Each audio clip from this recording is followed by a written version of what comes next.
basically getting a handle on the geological history of the region and then looking at the geotourism potential for it. And of course, that's very sensitive. You don't want to publish this and then have a whole lot of rock hands out hammering away at your geological history. So we had to think very hard about how we would represent this. And again, this was led by the New Brunswick Museum.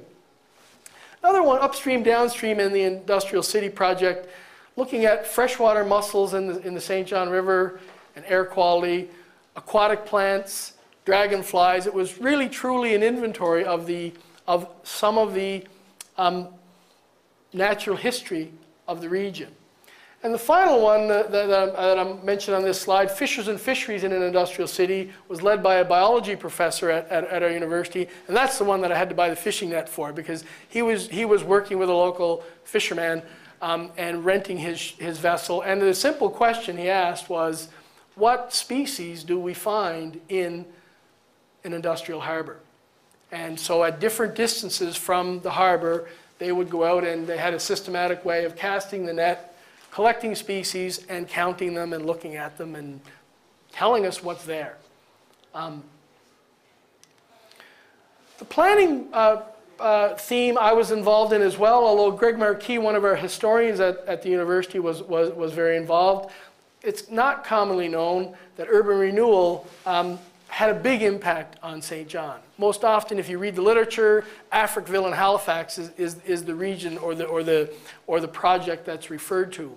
As I pointed out in my slide, the railway track that cut the city in two was also surrounded by a whole series of homes and buildings.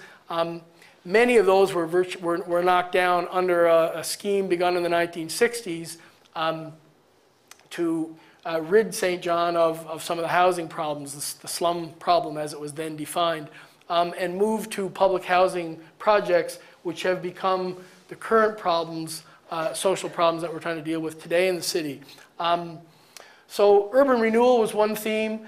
A wartime housing project that's been a tremendous success, a housing project that was designed for returning veterans, was looked at by the architecture curator at the New Brunswick Museum.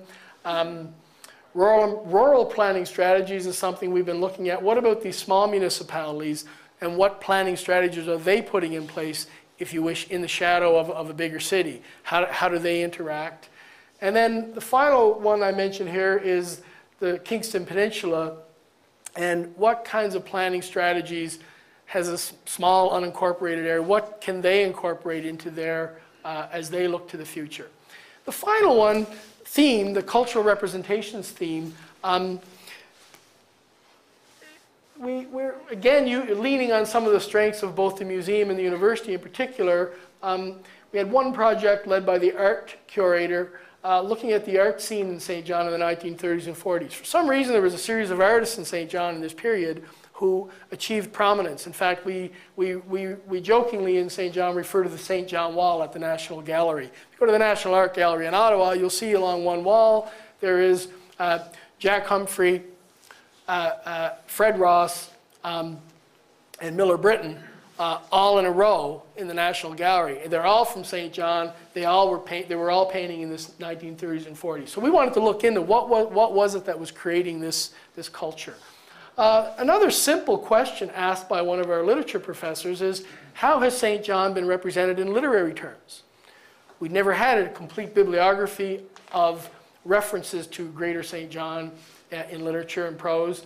And great project, very simple, bit of work to do. But another one that one of our professors, Elizabeth McGann, led was the church as an index of urban change. What we were discovering is that we were faced, as in many communities, with large churches in the center of the city whose parishioners have abandoned the church, they've left, they've moved to the suburbs, the population has declined, and at the same time we're building new churches in the suburbs. So we're building new churches in the suburban communities and we're trying to figure out what to do with big churches in the center of the city.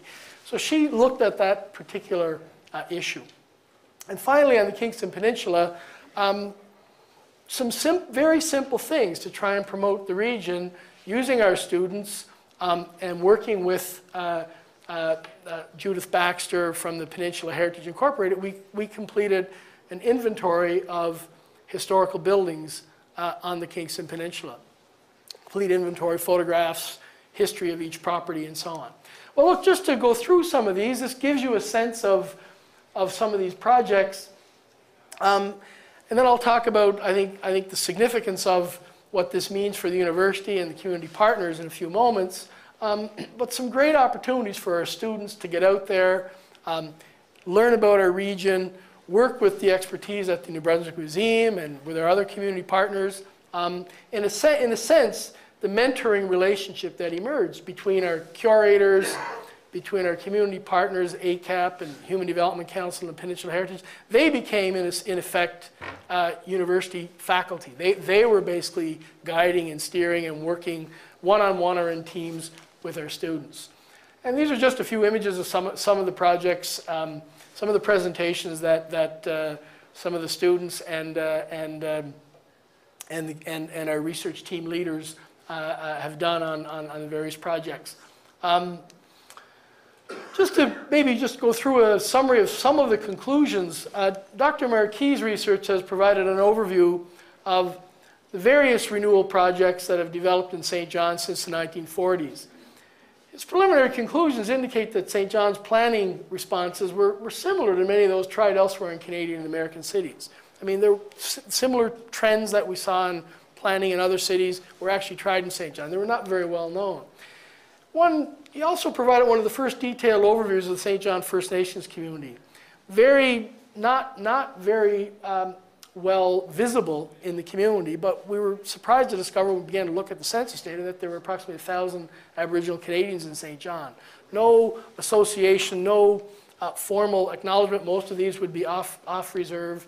So Greg Marquis began to look at this community, was invited to participate in a court case with a member of this community, did some historical research for them, and through that one-on-one connection made a connection into the community, and thus that led to kind of a historical overview of that community and its importance in St. John. Project I've been most involved in, and I'll spend a few minutes talking about this, is demographic change and population change. The overall St. John census metropolitan area, one of the smallest census metropolitan areas in Canada, has increased at every census between 1971 and 2001. The overall CMA has increased in that period. However, the city of St. John, the inner municipality, has actually declined at every census in that period. So the core municipality was shrinking. The suburban municipalities, although much smaller, were growing. This sounds like a big city problem. It's a small city problem too.